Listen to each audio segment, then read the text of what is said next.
வணக்கம் நண்பர்களே. இந்த ஒரு குழம்பு இருந்தால் போதும், நம்ம வீக்கெண்டை சூப்பராக எடுத்துக்கலாம்.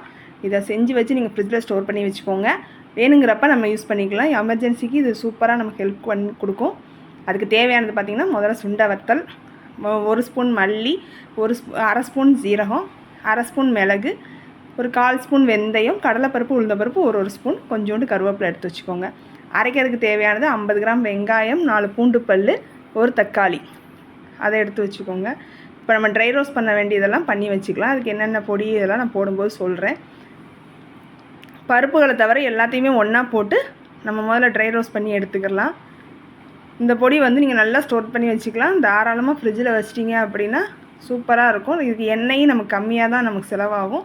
அதனால் தைரியமாக இதை நம்ம வந்து எடுத்து வச்சுக்கலாம். இப்போ நல்லா ட்ரை ரோஸ்ட் பண்ணிவிட்டு லைட்டாக வாசம் வந்தால் போதும். ரொம்ப ட்ரை ரோஸ்ட் பண்ணணும்னு அவசியம் இல்லை. அதை பார்த்தாலே தெரியும், அந்த கருவேப்பிலை அது லைட்டாக தான் மாறி இருக்கும். இதுக்கப்புறம் நம்ம உளுந்தையும் கடலைப்பருப்பையும் போட்டு நல்லா வறுத்து எடுத்துக்கலாம். இது எதுக்குன்னா குழம்புக்கு வந்து நல்லா திக்னஸ் கொடுக்கும். அதுக்காக தான். இந்த வத்த குழம்பு இருந்தால் போதும், சூப்பராக சாப்பிட்றலாம் நம்ம. அதையும் நல்லா வறுத்து எடுத்துக்கோங்க. நல்லா ட்ரை ரோஸ்ட் பண்ணிவிட்டு, இது மட்டும்தான் வேக கொஞ்சம் லேட் ஆகும். அரைக்கவும் நல்லா ட்ரை ரோஸ்ட் பண்ணிக்கலாம். மிக்சியில் நல்லா நைஸாக அரைக்க முடியும். இல்லைனா இது கொஞ்சம் திப்பி திப்பியாக இருக்கும், நல்லா அரைப்படாது. ஏன்னா இது ரெண்டுமே கொஞ்சம் பச்சை ஸ்மெல்லு வந்து அதிகமாக இருக்கும். இப்போ நல்லா ட்ரை ரோஸ்ட் பண்ணிட்டிங்கன்னா, இந்த நல்லா எவ்வளோ ட்ரை ரோஸ்ட் பண்ணுறோமோ அந்தளவுக்கு குழம்பு வந்து வாசம் அதிகமாக இருக்கும். இப்போ பார்த்திங்கன்னா தெரியும். திருப்பி அதே பாத்திரத்தை எண்ணெய் ஊற்றிக்கோங்க. இப்போ நம்ம எடுத்து வச்சுருக்க வெங்காயம், தக்காளி, பூண்டு இதை மட்டும் வந்து நம்ம இது பண்ணி வச்சுக்கலாம். அதுக்கு முன்னாடி நம்ம சுண்டை வத்தலை வந்து அதே எண்ணெயில் பொரித்து எடுத்து வச்சுக்கலாம். இல்லைனா அது தனியாக திருப்பி நம்ம பொரிக்கிற மாதிரி இருக்கும். அதனால் முதல்ல இதை பொரித்து எடுத்துகிட்டு இந்த எண்ணெயிலையே அதை நீங்கள் போட்டுருங்க. வெங்காயம், தக்காளி, பூண்டை வந்து நம்ம வதக்கி வச்சுக்கலாம். ரொம்ப வதக்கணும்னு இல்லை, அதுவும் ஒரு அரை பகுதி வதக்குனா போதும். ஒரு 1/4 அளவு வதக்குனா போதும். மீதி 1/4 நம்ம திருப்பி கொதிக்க விடும்போது அது வெந்துடும். இப்போ பார்த்தீங்கன்னா தெரியும். இன்னும் கொஞ்சம் நீங்கள் வெங்காயமும் பூண்டு எடுத்து வச்சுக்கோங்க. அது எதுக்குன்னா திருப்பி நம்ம போட்டு வதக்கி செய்கிறதுக்கு. அது தனியாக நான் எடுத்து வச்சுருக்கேன். இது வந்து நம்ம அரைக்கிறதுக்கு மட்டும் நம்ம வதக்கிக்கிறலாம். பாத்திரம் மட்டும் நல்லா சூடாக இருந்துச்சுன்னா போதும். டக்கு டக்கு டக்கு டக்குன்னு நம்ம இதை வேலை செஞ்சு முடிச்சிடலாம். அதுக்கப்புறம் குழம்பு நம்ம செய்யும்போது நல்லா சிம்லேயே வச்சு இது பண்ணி வேக வச்சோம் அப்படின்னா நல்ல எண்ணெய் பிரிஞ்சு அது வந்துடும். இப்போ பார்த்திங்கன்னா தெரியும், அது நல்லா ஒரு அதாவது அரை பகுதி வெந்தால் போதும். ரொம்ப முழுசாக அது வேகணும்னு அவசியம் இல்லை. நல்லா அதை இது பண்ணிக்கோங்க.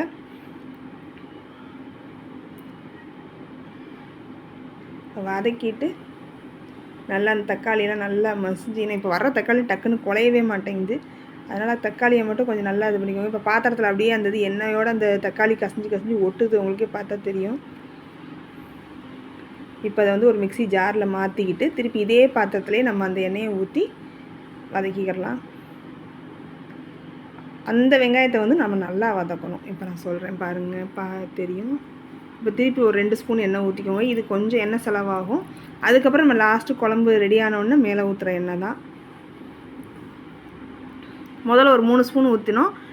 இப்போ வந்து ஒரு 2 ஸ்பூன் ஊற்றிருக்கோம். இப்போ பார்த்திங்கன்னா இதை நல்லா வதக்கிடுங்க. இந்த ஸ்டேஜில் வந்து நீங்கள் குழம்புக்கு தேவையான உப்பு சேர்த்துக்கோங்க. அப்போ தான் அந்த வெங்காயம் பூண்டோடு அந்த உப்பு வந்து நல்லா ஒன்று சேர்ந்து வரும். மொத்த குழம்புக்குமே தேவையான உப்பு வந்து போட்டுக்கோங்க. இது வெங்காயம் வந்து முழுசாக போட்டாலும் நல்லாயிருக்கும். எனக்கு கொஞ்சம் பெருசாக இருந்துச்சு அப்படிங்கிறனால நான் 2 கட் பண்ணி போட்டிருக்கேன். முழுசாக போட்டாலும் நல்லாயிருக்கும். இதுக்கு பொடின்னு பார்த்தீங்கன்னா மல்லித்தூள் வந்து 2 ஸ்பூன், மிளகாத்தூள் 1 ஸ்பூனும், 1/4 ஸ்பூன் மஞ்சத்தூள் சேர்த்துருக்கேன். இப்படி எப்படி பரட்டுறதுக்குள்ளே நீங்கள் தண்ணி ஊற்றிக்கோங்க. இப்போ புளி தண்ணியை ஊற்றி அது பார்த்திங்கன்னா தெரியும், டக்குன்னு அது கெட்டியாகி வந்துடும். இந்த ஸ்டேஜில் நீங்கள் தண்ணி குழம்புக்கு எவ்வளோ தண்ணி வேணுமோ அந்த தண்ணியை நீங்கள் ஊற்றிக்கோங்க. ஆனால் அந்த குழம்பு பார்த்தா திக்காக தான் இருக்கணும். நம்ம 1 ஸ்பூன் போட்டாலே போதும் ஒரு ஆள் சாப்பிட்றதுக்கு, அந்தளவுக்கு இது வந்துடும். காரம் மட்டும் நீங்கள் பார்த்து போட்டுக்கோங்க. ஏன்னா நம்ம மிளகும் வறுத்து போட்டிருக்கோம்.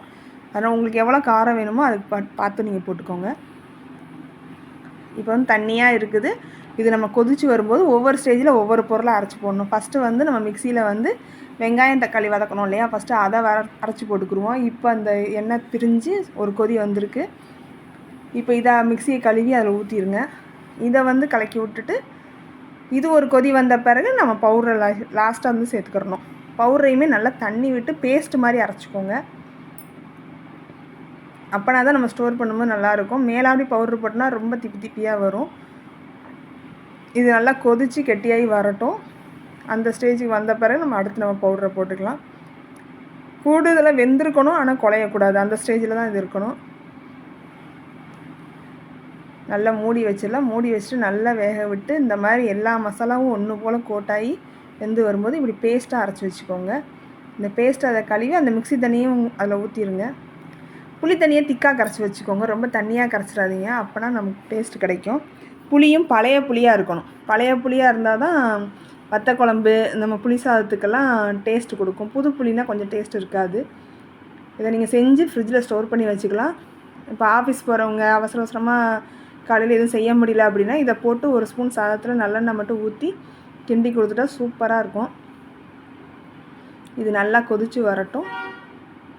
நல்லா கொதித்து எண்ணெய் பிரிஞ்சு அது வந்து நிற்கும். அது வரைக்கும் நம்ம வெயிட் பண்ணலாம். நல்லா சிம்மிலேயே வச்சு இது பண்ணுங்கள். ஸோ நல்லா தெளிஞ்சு ஒன்று போல் மசாலா நல்லா கோட்டாகி வந்துடும். இப்போ பார்த்தீங்கன்னா நல்லா அது மசாலாலாம் ஒன்று சேர்ந்து நல்ல ஒரு கிரேவி மாதிரி நமக்கு வந்திருக்கும். இப்போ வந்து நீங்கள் சுண்டா வத்தலையும் பச்சை கருவேப்பிலை சேர்த்துக்கோங்க. இப்போ பொரிச்சு வச்சுருக்க சுண்டா வத்தலை சேர்த்துக்கோங்க, பச்சை கருவேப்பிலை சேர்த்துக்கோங்க. இதை வந்து அப்படியே பரட்டி விட்டு சிம்மிலேயே வச்சுக்கோங்க. சிம்மிலேயே வச்சுட்டு இதில் 2 ஸ்பூன் நல்லெண்ணெய் மேலாப்படி அப்படியே ஊற்றி ஒரு பரட்டிட்டு தலப்பலன்னு ஒரு 2 செகண்ட் கொதிக்க விடுங்க. அப்படியே எல்லாம் ஒன்று போல் கோட்டாகி நல்ல நமக்கு ஒரு சூப்பரான ஒரு கிரேவி கிடச்சிரும். இந்த வத்த குழம்பு உண்மையிலே டேஸ்ட்டாக இருக்கும். இதில் வந்து இந்த வத்தல் தான் சுண்ட வத்தல் தான் போடணும்னு இல்லை, மணத்தக்காளியும் போட்டுக்கலாம். நம்ம வீட்டில் என்ன வத்தல் இருக்கோ அதை போட்டுக்கலாம். இந்த மாதிரி நீங்கள் செஞ்சு வச்சுட்டிங்கன்னா நல்லாயிருக்கும். பார்த்திங்கன்னா 2 ஸ்பூன் பச்சை எண்ணெய் தான் ஊற்றுறோம். இதை அப்படியே பரட்டி நம்ம ஸ்டோர் பண்ணி வச்சுக்கலாம். ஒரு வீக்கெண்ட் நீங்கள் இதை செஞ்சு வச்சு பாருங்கள். அந்த வீக் ஃபுல்லாக உங்களுக்கு கொஞ்சம் ஏதோ ஒரு குழம்பு இருக்குது அப்படிங்கிற ஒரு இது இருக்கும். நம்ம கடையில் போய் டக்குன்னு போய் கடையில் வாங்க வேண்டாம். இந்த குழம்பு மட்டும் நீங்கள் செஞ்சு வச்சுக்கோங்க. கொஞ்சம் ஒரு நாள் டைம் ஸ்பெண்ட் பண்ணி செஞ்சிங்கன்னா அந்த வாரத்துக்கு நமக்கு நல்லாயிருக்கும். இந்த மாதிரி டிஷ் எல்லாம் பார்க்குறதுக்கு என் சேனலை ஃபாலோ பண்ணுங்கள், சப்ஸ்கிரைப் பண்ணுங்கள், லைக் பண்ணுங்கள், கமெண்ட் பண்ணுங்கள். தேங்க்யூ.